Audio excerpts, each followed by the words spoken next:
speed. I think that once you put someone in a period costume, they change. You know, I think I think here, you're putting it, because this is all cut up into various locations and everything, I think you're making it confusing, and maybe that helps you in the way this movie works.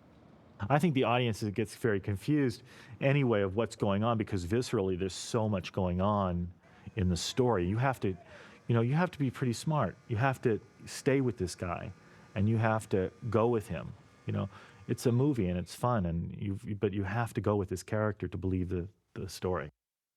But I'm trying to help by kind of pointing the way.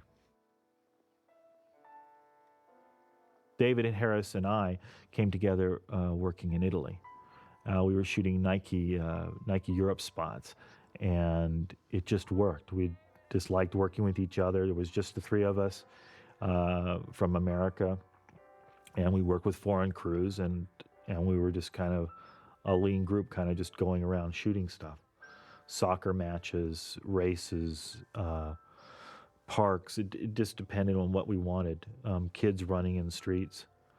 And we were able to find a style that worked really well. And David can shoot just as well as Harris can.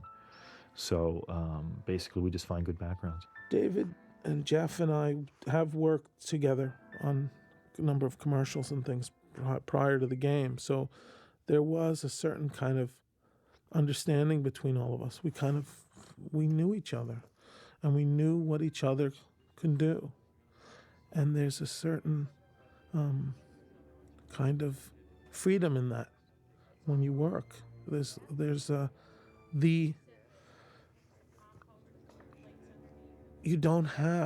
no doubt anymore. There's you know each other well enough. So as you're working, you're not thinking, oh, I hope I'm doing the right thing, or I hope he's going to bring this. They bring it out. It happens. You know that that's the way Jeff works, or that's what Jeff's going to do, or they know that that's how I'm going to light this. So he may choose a softer paint or something shinier here because he knows that we may work that way.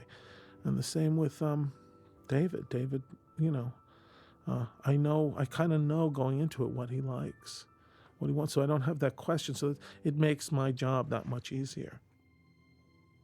Basically, CRS, I wanted to begin the game. At the beginning of the Yellow Brick Road, where Glenda sees Dorothy, there's a circular, almost like a snail shape. And what I did is I based the floor plan of this set on that shape. It's just a fun thing to put into a game. And that shot, David was going to take Michael all the way down the hall and wrap him around, and we cut out of that before. We didn't do that. I think he just did it because it was taking too long, and David wanted to make the movie a certain time, and he had to cut out of it. But we were really specific about the environments here, and every room had its own purpose. But we could actually pull any one of these walls out and change the shape of the room, make it longer. Everything had blinds, or it had diffusion material that we could put on the backs of windows just to change the tone. And David also wanted a sense of time passing. So we were able to do that with different types of, you can see fluorescent and halogen lights. There's no incandescent in the scene at all. The original part of this floor plan is based on a building I found in San Francisco that had an empty floor on it that we did use as the CRS environment that he arrives at with the police. And the whole office is missing. So this replicates that. Hey, John, how are you? Good, Michael. How are you doing?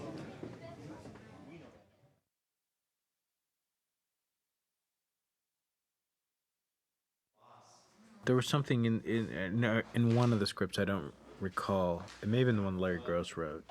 There were these glasses that were like, goggles, infrared goggles, or some kind of.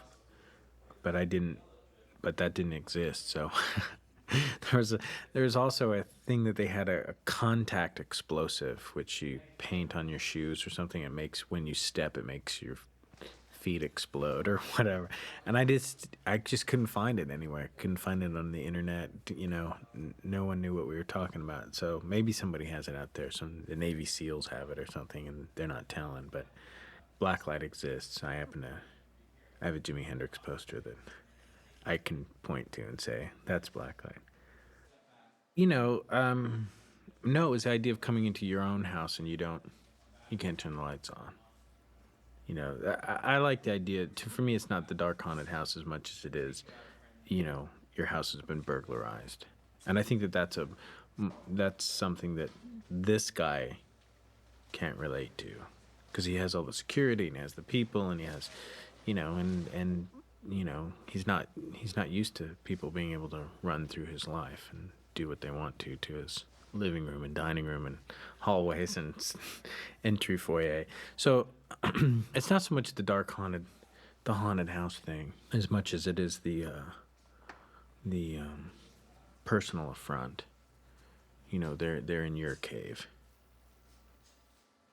I think the film stocks that are made available to us today are inherently not grainy. In fact, actually, we try to put grain into them, because there's Kodak has managed to, with the invention of the T grain, has managed to flatten all the grain, or the apparent grain, in the films we see. That's why films, I don't know if you've noticed, when you go to film now, they kind of look sharper. They're crisper than the films from the 60s and the 70s, which was a period in time of the, in filmmaking, the 60s and 70s were the kind of like the director's period of filmmaking. I tend to think of it as the auteur, the director's artist kind of filmmaker.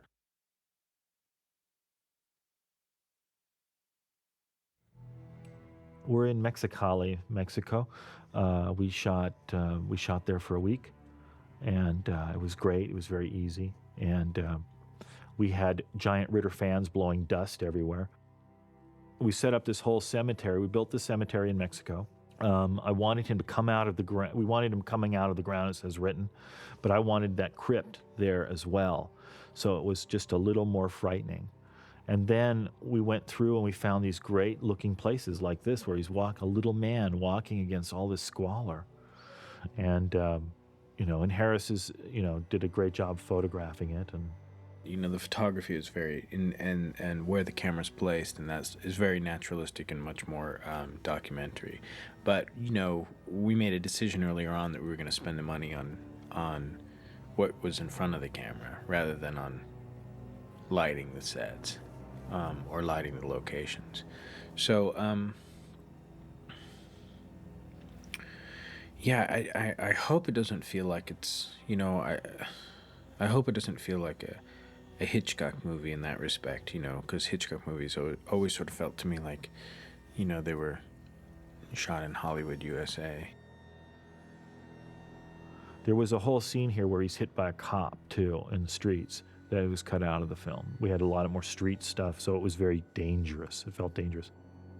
This was really fun to build. I loved building a crypt. I found these pictures of in Mexico and some stuff that Salgado had photographed, and I took most of Mexico out of Salgado. We were going to do Mexico a whole different way, and I brought the photographs to David. I said, David, look at these pictures, and he said, let's do it like that.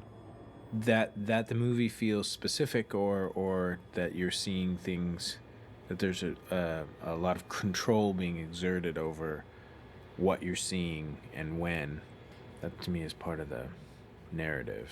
I mean, that's what the script felt like. That sort of all came from the script. I mean, the script felt very specific.